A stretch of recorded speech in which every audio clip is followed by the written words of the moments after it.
రాష్ట్రంలో ప్రభుత్వ పాఠశాలలు, జూనియర్ కళాశాలల్లోకి, విద్యా సంస్థల్లోకి విద్యార్థి సంఘాలు రాకూడదంటూ కూటమి ప్రభుత్వం జారీ చేసిన ఉత్తర్వులను తక్షణమే ఉపసంహరించుకోవాలని డిమాండ్ చేస్తూ వైఎస్ఆర్ కాంగ్రెస్ పార్టీ యువజన విద్యార్థి విభాగం నిరసన చేపట్టింది.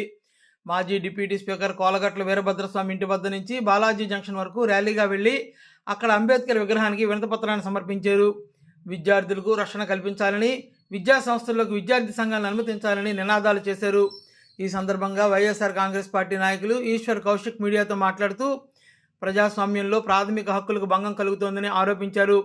ప్రతిపక్షాల గొంతు వినిపించకుండా చేస్తున్నారని, సమస్యల కోసం పోరాడే వారిపై కేసులు పెడుతున్నారని, సంఘం ద్వారా వచ్చి ప్రజల సమస్యలు పరిష్కరిద్దామంటే వారిని కూడా జీవోల ద్వారా అడ్డుకుంటున్నారని ఆరోపించారు.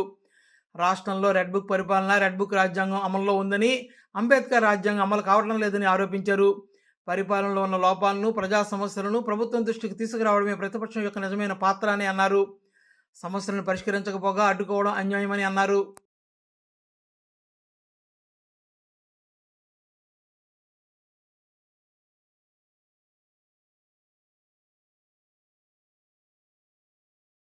రోజు ప్రజాస్వామ్యంలోని ఒక ప్రాథమిక హక్కు అయినటువంటి వాయిస్ కానీ లేకపోతే మన భావాల్ని తెలియపరుచుకునే విషయం ఏదైతే ఉన్నదో ఈ అధికార పక్షం, ఈ కూటమి ప్రభుత్వం పూర్తిగా దాన్ని పక్కన పడేసి ఒక జియోని ఈరోజు ఇష్యూ చేయడం జరిగింది.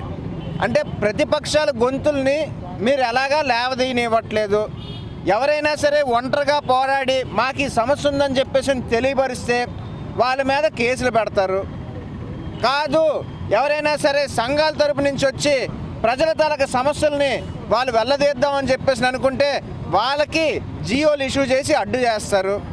అంటే ఈ రాష్ట్రంలోని మీ తాలూకా రెడ్ బుక్ పరిపాలన, రెడ్ బుక్ రాజ్యాంగం తప్పించి అంబేద్కర్ గారు రాసిన అంబేద్కర్ గారు భారత రాజ్యాంగాన్ని ప్రవేశపెట్టిన రాజ్యాంగాన్ని మీరు అమలు చేయరా? ఈ ప్రభుత్వం ఒకటి గుర్తుపెట్టుకోవాలి, ప్రతి గవర్నమెంట్లోని కూడా ప్రతిపక్ష పార్టీల తాలూకా హక్కుగా ఈ వాయిస్ రేస్ చేయడం అనేది ఉంటుంది. ప్రతి ఒక్క కార్యక్రమంలోని కూడా వ్యతిరేకత ఉంటుంది, మంచి ఉంటుంది.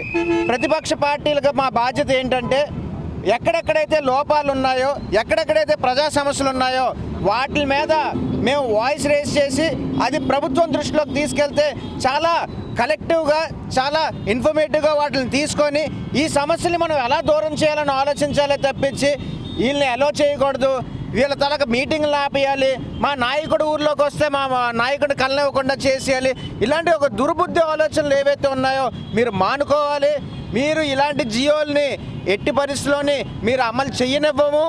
మీరు అమలు చేసిన ఈ జియోని వెనక్కి తీసుకోకపోయినా, మీరు ఈ జియోల వల్ల మాలాంటి గొంతులన్నీ కూడా మీరు ఆపేయాలని చెప్పేసి అనుకున్నా అది ఎట్టి పరిస్థితుల్లో జరగదు, జరగలేదు.